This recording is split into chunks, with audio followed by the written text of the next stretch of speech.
계속해서 하나님의 백성, 여덟 번째, 성령 안에서 따라잡기. 결국 하나님의 백성은 성령 안에서 살아야 된다, 그 말씀입니다. 오늘 말씀 듣겠습니다. 벌써 세월이 흘러서 인터넷을 검색해 보니까 2016년 93세 일기로 세상을 떠난 것으로 기록되어 있습니다만, 금세기 최고의 선교신학자는 미국의 피터 와그너입니다. 80여 권의 책을 썼고 얼마 전에도 세상을 떠나셨던 우리 한국의 조용기 목사님과도 가깝게 지내시는 그런 분이십니다. 이분은 신학자이면서도 병자를 고치기도 하고 발이 짧은 사람을 발을 나오기도 하고 여러 가지 귓바퀴가 없는 사람 귓바퀴를 내게 하는 특이한 그런 신학자인데, 본래 이분은 예수를 안 믿던 분이라고 그럽니다. 근데 마침 자기가 좋아하고 사귀던 여자 그 사모님을 만나게 되어서 결국 예수를 믿게 되고, 그분의 권유로 인해서 신학교를 들어가게 되고 목사가 되었던 이입니다. 살아생전 그분이 한국에 오셔서 여러 번 강연을 들었는데 이런 내용입니다. 본래 그분은 신학은 문자적인 중심, 성경 위주로만 했던 그런 분인데 어떻게 해서 그렇게 하나님이 역동적으로 살아계신 그런 능력이 사자가 되었는가? 자기 신학을 수정하게 된 것을 소위 제3의 바람이라는 책에 8가지의 자기가 체험한 간증을 들고 있습니다. 결국 오늘 우리의 신앙이 성경의 제일이긴 합니다만 성경의 문자 속에서만 머물러 있지 아니하고 성령의 능력이 있는 신앙, 오늘 이게 그렇게 살아있는 신앙을 의지해야 된다. 그 신학으로 바뀌게 된 동기를 이렇게 얘기합니다. 이분은 본래 남미 지붕이라고 하는 볼리비아, 제가 책을 찾아보니까 5,000m 이상 되는 산이 수십 개가 있다고 그래요. 이 남미 지붕이라고 하는 볼리비아에서 그분은 선교사로 있던 분이신데 신학을 경영하고 있었습니다. 그러던 어느 날 자기 사모님과 함께 자기 친구 베비와 존을 방문하기로 했습니다. 그래서 말을 구해서 그 위에 안장을 짓고 짐을 싣고 그리고 자기 딸 하나를 안고 산을 올라가기 시작합니다. 한참 가다 보니까 물을 안 가져왔어요. 결국 다시 돌아갔다 오면 너무 늦어서 들어갈 게 어려워서 그냥 그대로 진행을 하면서 나가면서 뭉덩이에 있는 물을 퍼마시면서 갔다는 겁니다. 결국 그래서 해가 뉘엿뉘엿질 무렵 그 친구를 만나보게 됐어요. 뜻밖의 예박을 받은 친구 선교사 두 부부인 존과 비비가 팔딱팔딱 뛰면서 좋아하다가 갑자기 이상하게 깜짝 멈춰서 둘러봅니다. 말을 보니까 말 위에 물통이 없는 거예요. 묻습니다. 아니, 어떻게 오면서 물을 마셨습니까? 예, 물통을 안 가져와서 제가 웅덩이에 서 있는 그 물을 다 퍼서 마시고 거기다가 우유를 타서 딸도 먹이고 왔습니다. 아이고 하나님, 무슨 얘기냐면 그 밀림을 올라가면서 했던 웅덩이마다 거기 아유로 인디언들이 물고기를 잡기 위해서 맹독을 풀어서 사실 그 물을 먹으면 즉사한다는 거예요. 그런데 이가 죽지 않았다는 겁니다. 그래서 그는 이렇게 간증합니다. 저들이 논쟁을 하든 말든 하나님의 능력은 오늘날도 실제적으로 역사하고 있다. 그 책 제3에 바라보면 이런 체험을 8가지로 이야기하고 있는데, 여하튼 그 책에는 무려 80여 권의 책을 쓰면서 세계 선교신학의 새로운 획을 긋는 그러한 주장을 하게 됩니다. 그는 이렇게 말합니다. 이론과 사변만이 아닌 실제 선교 현장에서 지상에서의 하나님의 뜻 실현을 위해서는, 나아가 하나님의 나라의 효과적인 확장을 위해서는 싫든 좋든 어쩔 수 없이 소위 영적 싸움이 있는 바, 필연적 승리와 그 나라 확장을 위해서 목회자와 성도들은 끊임없이 기도하고 하나님의 능력을 힘입는 방법을 택할 수밖에 없다. 선교는 모름지기, 교회는 성령의 전폭적인 지지, 다이나믹한 능력을 힘입어야 한다. 자, 이제 오늘 본문으로 돌아옵니다. 우리가 그동안 하나님의 백성에 대해서 계속 공부해왔고, 하나님의 백성은 어떻게 살아야 되느냐?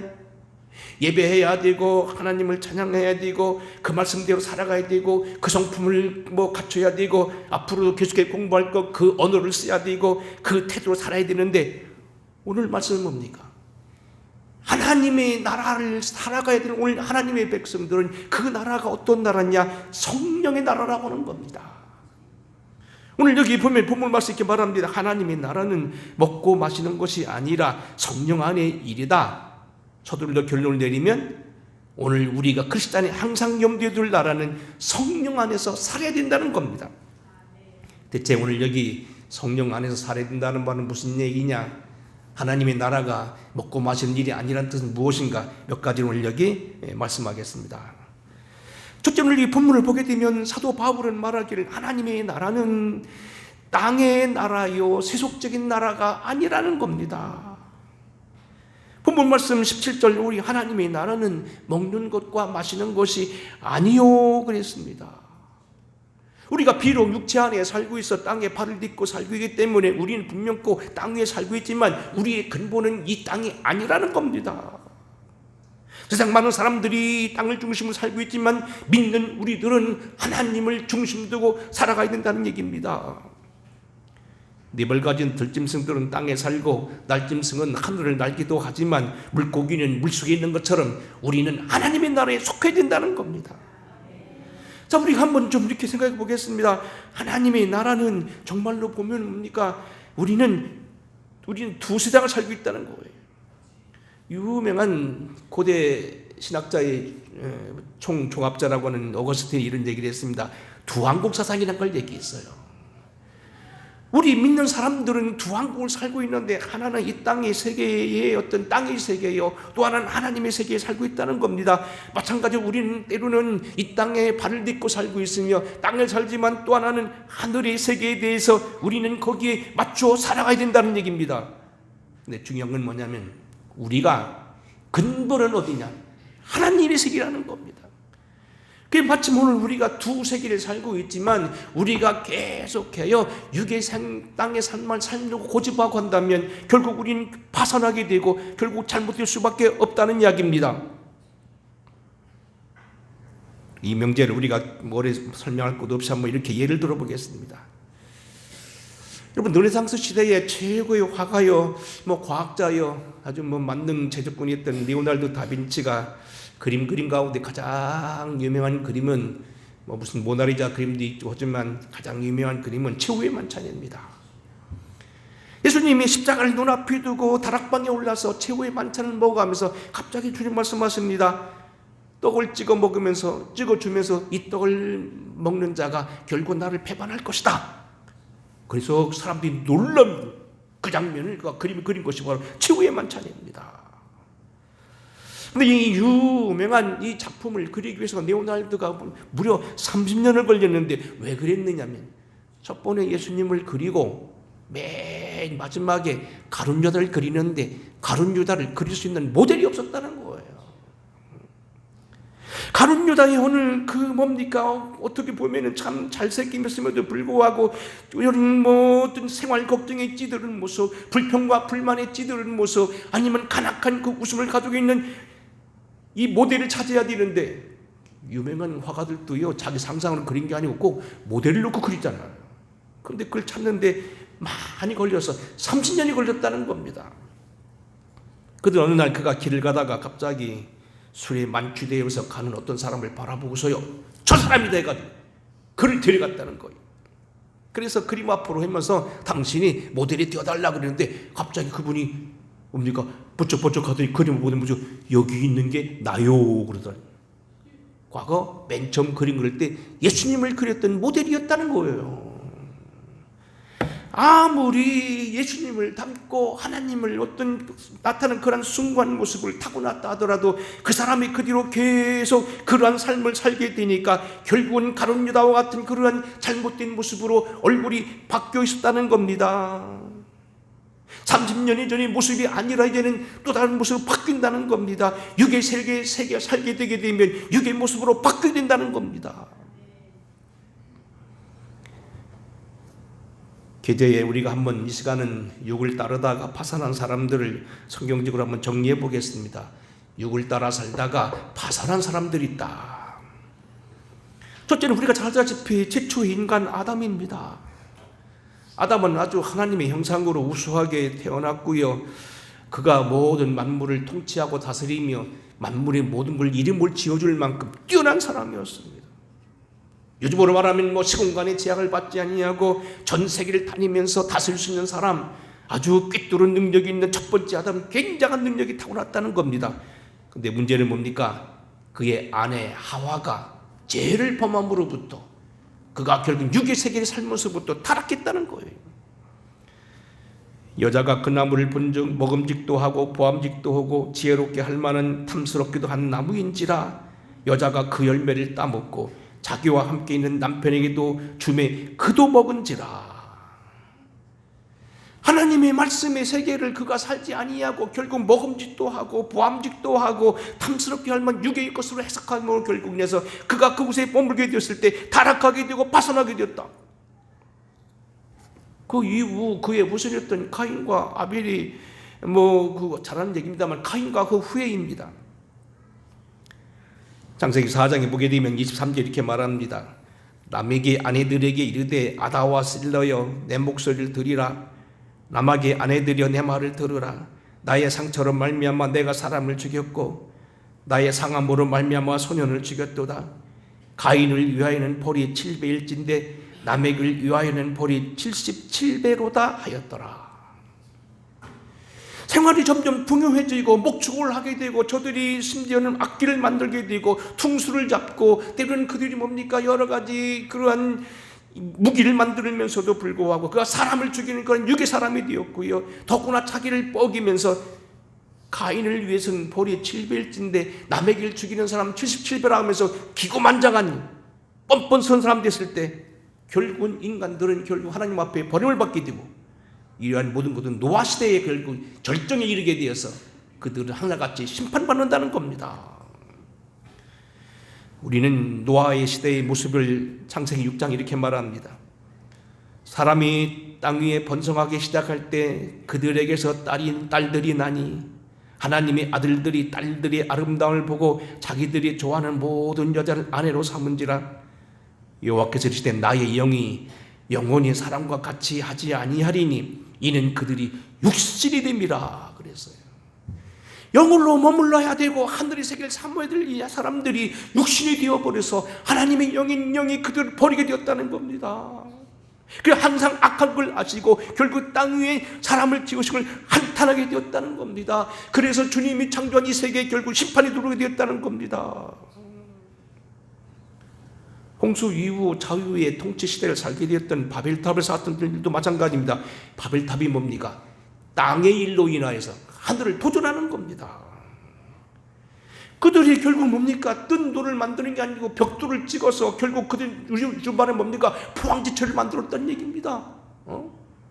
대우조선을 만들었다는 얘기입니다. 고도로 기술이 발달했다는 얘기입니다. 그래서 그들이 바벨탑을 쌓는데 하늘에 이르도록 쌓으려고 했다. 땅의 일로 하늘을 도전하는 일입니다. 땅의 기준을 뒀다는 얘기입니다. 그래 그들은 결국은 흩어질 수밖에 없었다는 겁니다. 물이 반반하고 땅이 넓은 소돔과 고모라의 땅을 바라보고서 소환들을 바라보고 그 땅을 택하여 가는 롯도 역시 육의 사람입니다. 이에 롯이 눈을 들어 요단 지역을 바라본 적 소알까지 온 땅이 물이 넉넉하니 여호와께서 소돔과 고모라를 멸하시기 전이었으므로 여호와의 동산 같고 애굽 땅과 같았더라. 그러므로 롯이 요단 온 지역을 택하고 동으로 옮기니 그들이 서로 떠난지라 그랬어요. 물론 여기 롯이 뭡니까? 자기 큰아버지인 그 아브라함에게 먼저 간 것도 잘못이지만 그가 뭡니까? 그 땅이 육신적으로 볼 때에 물이 반반하고 그들이 여호와의 동산처럼 좋게 됐을 때 그 겉모습만 보고 택가에 갔다는 겁니다. 모든 걸 판단할 때 하나님의 기준으로 판단한 것이 아니고 육의 생각으로 판단하기 때문에 결국 롯은 결국은 그의 아내를 잃게 되고 고통을 당하게 되었다는 얘기입니다. 우리가 이런 거 참 많지요. 모세 시절에 살았던 애굽 사람들 어떻게 합니까? 모세가 처음 얘기하니까 그들이 신이 났습니다. 그러다가 조금 있다 그들이 벽돌을 너희들이 숫자대로 만들고 집은 너희들이 갖다 만들어라. 너희들이 주워다 하라니까 금방 뭐라고 얘기합니까? 기록하는 일을 맡은 이스라엘 자손들이 자기가 매일 만든 벽돌을 조금도 감하지 못하리람을 듣고 화가 몸에 미친 줄 알고 그들이 바로를 떠나 나올 때에 모세와 아론이 길에 서 있는 것을 보고 그들에게 이르되 너희가 우리를 바로의 눈과 그의 신하의 눈이 미운 것이 되게 하고 그들의 손에 칼을 주어 우리를 죽이게 하는구나. 조금만 좋으면 해거리고요, 조금만 나쁘면 불평하고요, 들이대는 것이 인간이었다는 겁니다. 모세가 하나님 앞에 예배하자고 하면서 처음에 와서 이사와 기적을 행할 때는 좋다고 했지만 조금 자기들이 불편하게 되니까 언제 그랬냐는 듯이 목을 세우는 모습들이 결국 인간의 모습, 당시 애굽에 살고 있던 유대인의 모습이었다는 겁니다. 육의 기준을 맞춘 사람이었다는 겁니다. 그게 말하자면 가데스 바네아에서 정탐꾼들을 따라갔던 사람들도 그렇고요, 그 다음에 기 만나면 하나님을 섬기는 게 아니고 바알 우상을 섬겼던 사사기 사람도 그렇고요. 문제는요, 이러한 사람들이 결국 뭐냐면 먹고 마시는 일이 기준을 둔 그러한 사람들이었다는 겁니다. 땅의 기준을 둔 사람들이었다는 겁니다. 하지만 바울은 이렇게 말합니다. 고린도후서 10장 3절에서 이렇게 말합니다. 우리가 육신에 행하나 육신에 따라 싸우지 아니하노라. 우리의 무기는 육신에 속한 것이 아니요 오직 어떠한 견고한 진도 무너뜨리는 하나님의 능력이라. 우리가 육신대로 있어서 육의 탈을 입고 우리가 땅에 발을 딛고 살지만 육신을 행하지 않는다. 사도 바울의 유명한 고백입니다. 고린도 교회를 향하여서 너희들이 지금 땅에 산다고 땅을만 생각하고 서로 싸우고 분열하고 다투고 여러 가지 잡다한 문제를 만들어내는데 그렇게 하면 안 된다. 하나님의 사람은 육으로 보아서 안 된다는 겁니다. 이렇게 봐도 되는지 모르겠습니다.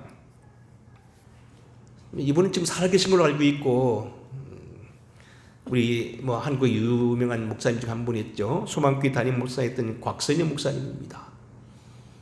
이 곽선희 목사님이 처음에 신학교 다닐 때는 아주 가난한 집에서 태어났다고 그래요. 근데 마침 그의 장모가 될 분이 그를 딱 알아보고요, 그를 키웠어. 유학을 보내고 설교도 잘못하고 말도 괜찮고 상당히 어려운 이분을 키웠다고. 그래가지고 세계적인 스타를 만들었다는 게 아닙니까? 육신의 보양으로 봐서는 거렁뱅이가 같았고 아주 약했고 가난했지만은 그 인물됨을 봤다는 겁니다. 오늘 우리 여기 바로 그 얘기입니다. 우리가 육신에 행하나 육신대로 싸우지 아니하노니, 육신으로 생각하면 주먹 쥐고 싸워야 되겠지만 아니라는 겁니다. 하나님의 말씀을 믿고 용서하고 그를 위해 싸운다는 겁니다. 그를 위해 기도한다는 겁니다. 우리가 육신으로 행하나 육신에 따라 싸우지 아니하노니 우리의 무기는 혈과 육에 대한 무기가 아니라 하나님의 강력이라 말하는 겁니다.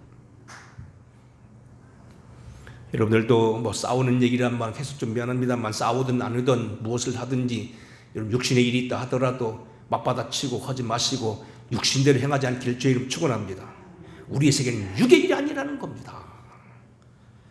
자, 그러면 뭐냐? 오늘 하나님의 날은 먹는 것과 마시는 것이 아니면 17절 이렇게 다 들었죠? 오직 성령 안에 있는 의와 평강과 희락이라 그랬습니다. 한번 따라서 하겠습니다. 성령 안에 있는 의와 평강과 희락이라. 우리가 살아있는 것이 아까 말씀했지요. 물고기는 물에 살고 공중의 새는 공중을 날고 네 발 가진 짐승은 육에 살듯이 우리가 하나님의 나라에 사는 사람은 하나님을 바라보고 살아야 되는 건데, 하나님의 백성이 하나님을 위주로 살아야 되는 건데, 그 살아야 될 세계가 뭐냐? 성령 안의 세계고요. 구체적으로 어떻게 살아야 되느냐? 성령 안에 있는 의와 평강과 희락이라는 겁니다. 사실 여기 의와 평강이라고 하는 것은 기독교의 근본입니다.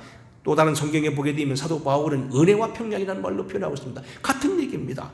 은혜로 얻게 되는 의.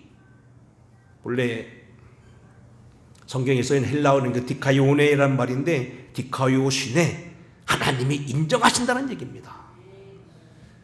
나는 부족하고 내가 지금 해온 것으로 봐서 내 가문이나 나의 어떤 지나온 과거들, 이따 얘기했으면 이성봉 목사님이 당신 가르쳐서 옛날에 동생이 죽으니까 오히려 좋아했다는 거 아닙니까? 못된 성격 가지고 있는데도, 그 당장 지옥 감인데도 불구하고 하나님이 용서하셔서 천국 가게 하시고 죄종 삼으셨다. 하나님의 의라는 얘기입니다.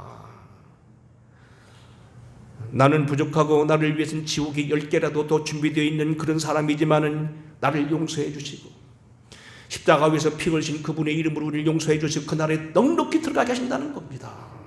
그게 바로 의라는 겁니다. 우리를 의롭게 보셨다, 죄 없다 하셨다. 법적 용어입니다. 평강은 뭐냐? 그 의로 말미암아 주어지는 하나님의 축복입니다. 학자들이 이렇게 말합니다. 조그마한 개울가는 은혜라고 말하고 큰 바다는 바로 평강이라고 말합니다. 또 이렇게 표현합니다. 나무 줄기가 뿌리가 바로 은혜라고 한다면 거기 맺혀지는 나무 열매와 모든 과실들은 평강이라고 말합니다. 평강이란 건 뭐냐면 그 은혜로 말미암아서 그 하나님 주신 의 때문에 얻게 된 이 땅에서 행복인 조건들, 건강, 부요한 취업, 그리고 인생의 어떤 그런 축복들 다 이 평강입니다. 사도 바울은 예의 없이 그의 사신 12권술마다 항상 인사마다 내가 너희 은혜와 평강이 넘치기를 바란다고 했는데, 은혜라는 말은 뭐냐면 지금 말하는 의를 얻게 하는 것, 값없이 주시는 은혜, 그로 말미암아 얻게 되는 의. 평강은 뭐냐? 예수 믿어서 교회 나갔더니 장사도 안 되고 힘들어서 어려웠는데 마음은 태평하더라, 그런 정도의 평강이 아니에요. 본래 평강이라는 말은 뭐냐면 넓은 의미예요. 학생에게는 학생의 공부의 신분을 다하는 것이 평강입니다. 장사하는 분들은 사업도 잘 되는 것도 평강입니다. 농사 짓는 분들에게 농사가 잘 되어서 풍년되는 것이 평강입니다. 여러분 학부모, 여러분 뭡니까? 주부들에게는 가족 식구가 다 건강하고 병원 치료에 않고 건강하게 살아가는 것 다 평강입니다. 평강이면 넓은 겁니다. 은혜와 평강은 같이 가는 거고, 은혜가 있는 곳에는 평강이 만다는 겁니다. 가장 어려운 건 뭐냐면 희락이라는 겁니다. 성령 안에서는 근본적으로 하나님에 대한 근본적인 기쁨이 있다는 거예요. 용서하시고 들으시기 바랍니다. 제가 지난주 한 몇 주 전에 제가 드리는 헌금이 꼭 있거든요. 제 액수가 있어 늘 매주마다 드리는 금액이 있는데, 그 금액을 보니까 좀 배를 제가 드렸어요. 그때 집사람이 눈띵그려가면서 뭔 좋은 일 있냐고, 뭐 때문에 이렇게 헌금을 많이 했냐, 좀 더 했냐고. 그래서 내가 그냥 웃고 말았어요. 근데 그런 겁니다. 그저 감사할 것뿐이다라는 겁니다. 자녀들이 건강하지요. 뭐 그리고 또 뭡니까, 이래 저래 좋은 장로님들, 그리고 우리 권사님들, 집사님들 만나가지고 참 애쓰지요. 뭐 애기 엄마로 저렇게 뭐 좀 힘들긴 했지만 와서 늘 피아노 반주해 주지요. 저 음대 나온 사람입니다. 여기 지금 제가 알기로는 공주 홍성내에 지금 교회가 여러 지지만 음대 나와 반주하는 사람 우리 교회밖에 없어요. 우리 지금 뭡니까, 한 달에 100만 원 이상 주고 불려야 될 반주를 쓰고 있는 겁니다. 감사하잖아요. 내가 뭐 뒤면 여러분 뭐 보면 말씀을 해도 여러분들이 다 들으시고요. 우리 노인 어른들도 끄덕끄덕하고 앉아 계시고요. 얼마나 감사하는 얘기예요. 가만히 생각해 보니까 그저 감사할 일이다. 명절을 지나가면 생각하니까 그저 감사할 일이다. 그래서 제가 그 표시를 헌금을 좀 더했어요. 많은 액수는 아닙니다.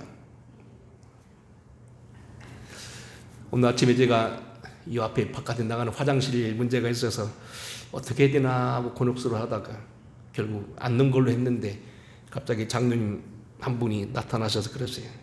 제가 이번에 사업을 아마 거두게 될 것 같은데 그 기념으로 해드리겠습니다. 이리 봐도 감사, 저리 봐도 감사, 내일을 봐도 감사, 지나온 일 감사하다는 거예요. 그래서 그냥 하나님 일에 동참하겠습니다. 성령 안에 있는 희락이라는 얘기입니다.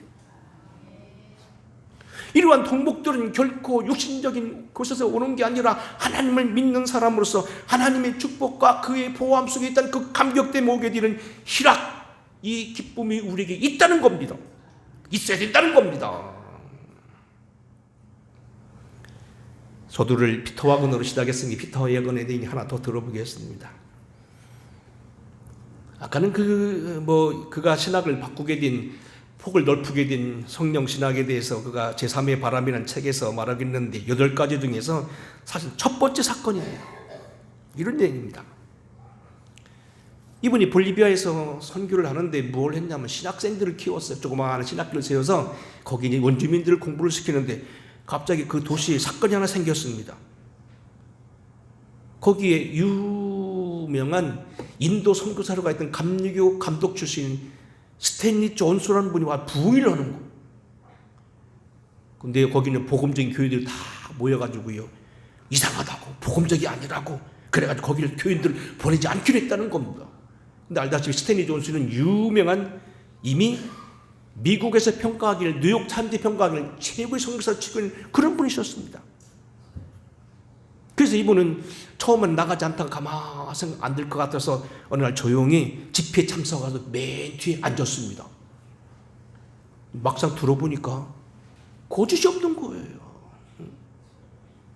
알다시피 스탠리 존스가 감독이 유명한 감독이고 인도 선교사로 가 있고, 그분의 책 같은 거 아주 세계적 유명한 선교사고 우리나라 여러 번 부흥했던 분이신데 잘못될 리가 없잖아요. 들어보니까 걱정하던 대로 이단이 아니라는 말이에요. 근데 맨 마지막에 그 강사님이 뭐라고 얘기합니까? 아픈 데가 있는 분을 위해서 기도하겠습니다. 몸에 치료받기 원하시는 분은, 하나님 만져주시기 원하는 분 앞으로 나오세요. 많은 사람이 앞에 나갔는데 당신이 못 나오고 저 뒤에 앉아 있었다는 거예요. 근데 이분이 기도를 하는데 집회를 끝나고 갔는데 아침에 면도를 하려고 보니까 당신이 요 귀 밑에 혹이 하나 있었는데 이게 혹이 재발이 돼가지고 수술했는데 다시 또 해야 되겠다는 거예요. 근데 그 혹이 싹 없어졌다는 거예요. 오, 이게 거짓말이 아니네. 이미 스탠리 존슨은 유명한 감리교 볼티모어 연이, 당시 미국의 최고 연이었던 볼티모어 연이 아펜젤러 파송했던 연입니다. 그 연이의 감독이었고요. 제가 그분이 쓰던 가방도 가져다 지금 여기 아펜젤러 기념관에서 가져왔고요. 아주 그 따님도 만났다가 얼마 전에는 그 동부연의 그 연희 때 제가 소개해서 그 따님이 와서 연설을 간 적이 있어요. 유명한 선교사입니다. 성령 안에 놀라운 일이 일어났다는 겁니다. 한국의 부디라고 하는 이성복 목사님은 성결교회 목사님입니다만 길선주, 김익도 다음으로 유명한 차세대 부흥사였습니다. 한 번은요, 공주에서 신관교회라고 하는 공주 사대 앞에 있는 교회에 장로님이셨던 서승만 장로님 한번 그러더라고요. 이성복 목사님이 논산에 있는 그 가야북면이라는 면이 있는데 거기에 영암산 기도원에 기도했는데 거기 부흥이 오셨대요. 많은 사람들이 은혜 받기 위해서 모셨는데 이분이 거기서 맹장이 터졌대요, 강사가. 근데요, 강사가 복음 전하다 죽으면 죽었지 내가 안 간다고 붙잡고 기도했는데 나았다는 거예요. 그러면서 이분은 이런 부흥사가 없다, 그런 얘기예요. 돌아가신 제 엄친도 한번 이성복 목사님하고 그때 기회가 돼서 악수를 좀 순간 있었다 나보고 그러더라고요. 악수하는 순간 몸으로 손으로 찌릿하면서 전기가 왔다, 그런 얘기를 하시는 걸 들었어요. 여하튼 이성복 목사님은요, 김익도 목사님과 길선주 목사님 이후로 최고의 부흥사로, 한때 돌아가신 지 얼마 안 됩니다만 이 한국 최고의 부흥사였는데 이분에 대한 전기를 제가 엊그저께 책을 통해 누가 읽었어요. 근데 그런 얘기가 나오더라고요. 이성복 목사님은요, 얼마나 나쁜 사람이었냐면요, 7살 때 동생이 태어났는데 하도 어머니가 동생을 좋아하니까요, 동생이 죽기를 바랬다는 거예요. 죽어서 좋아했다는 거예요. 성격이 못돼 먹었다는 거지요. 그리고요, 어머니가 그렇게 기도하고 열심히 예수를 믿는데도 불구하고 자기는 예수 안 믿었다는 거예요. 그러다 나중에 결국 28살에 갑자기 죽을 병에 걸리게 돼서 그때서 아이쿠 예수 하고 나와서 예수 믿기 시작했다는 거예요. 그런데 그가 나중에 부흥사가 되어서 얼마나 많은 사람들을 치유하고 얼마나 한국 강단이 수천 개의 교회를 세우겠냐는 겁니다. 하나님이 그런 사람도 쓰신다는 겁니다. 여기에 우리 희락이 있다는 겁니다. 하나 더 말씀드리면 여기 뭡니까? 18절입니다. 이로써 그리스도를 섬기는 자는 하나님을 기쁘시게 하며 사람에게도 칭찬을 받느니라.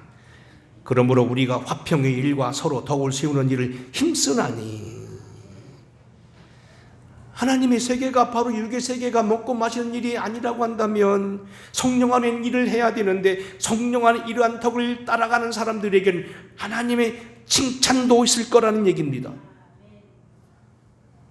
물론 여기 이 말씀은요, 사실은 이 본문 말씀은 먹고 마시는 그 문제가 아니고 로마 교회 중에서 시장에 나오는 우상의 제물들을 어떻게 하느냐, 먹느냐 안 먹느냐 그런 문제가 나왔습니다만, 시작은 그런 얘기입니다만 결과는 마찬가지입니다.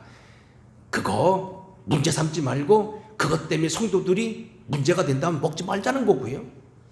아니면 묻지 말고 먹자는 겁니다.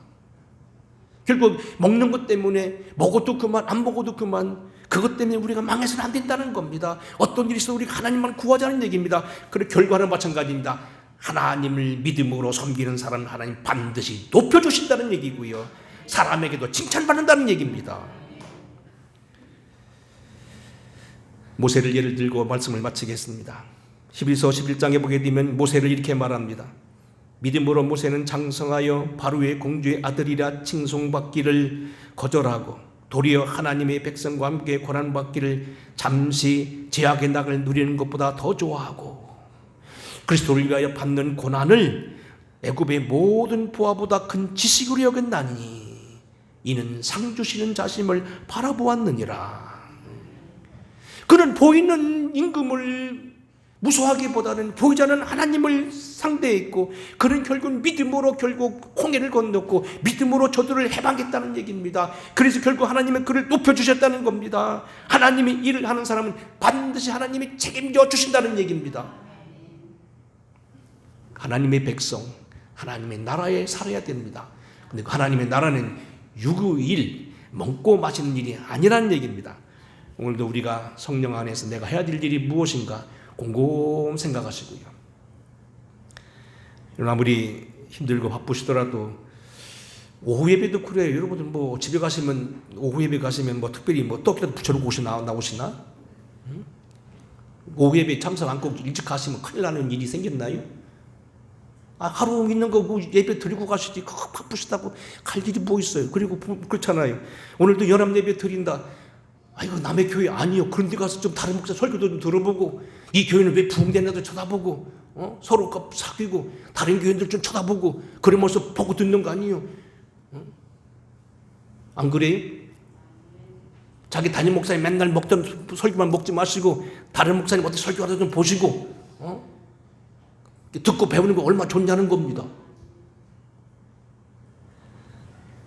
하나님의 일을 우리가 힘쓰고 애쓰는 것은 인간의 생각으로 아닌 하나님의 앞에 기준을 둬야 된다는 것을 꼭 기억하셔야 되고, 우리는 육으로 행하나 육체에 행하지 아니하고 영으로 행한다는 말씀 꼭 기억하셔서 하나님 앞에 큰 영광과 존귀를 돌리는 저와 여러분의 삶이 되기를 주의 이름으로 축원합니다. 고마우신 아버지, 하나님의 나라는 먹고 마시는 일이 아니요 성령 안에서 의와 평강과 희락이라고 말씀하셨습니다. 이로써 우리가 덕을 행함으로 하나님을 기쁘시게 하고 사람에게서 칭찬을 받느니 우리가 이렇게 함으로 아버지 앞에 영광을 돌린다고 하셨습니다. 우리가 하나님의 백성으로 하나님의 나라를 살게 하여 주시옵시되 육의 기준을 들고 살아가는 우리가 아니라 주님 앞에 눈을 맞추고 그분의 삶으로 살아갈 수 있는 우리 모두가 되게 하시옵소서. 성령 안에 따라가게 하여 주시고 성령 안에서 우리가 있는 의와 평강과 희락을 소유하게 하옵시며 사라지지 않는 참 평안, 참 은혜, 참 기쁨에 머무는 우리 되게 하시옵소서. 예수님 거룩하옵신 이름 받들어 간절히 축복하고 기도하옵나이다. 아멘. 찬양하겠습니다.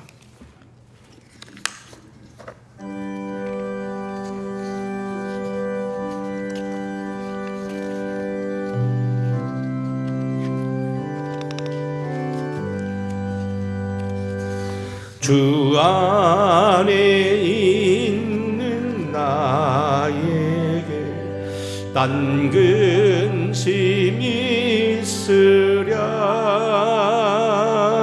십자가 밑에 나가 내 짐을 풀었네. 주님을 찬송하면서 할렐루야 할렐루야 내 앞길 멀고 험해도 나 주님 주님만 따라가리. 그 두려움이 변하여 내 기도 되었고 전날의 한숨 변하여 내 노래 되었네. 주님을 찬송하면서 할렐루야 할렐루야. 내 앞길 멀고 험해도 나 주님만 따라가리. 내 주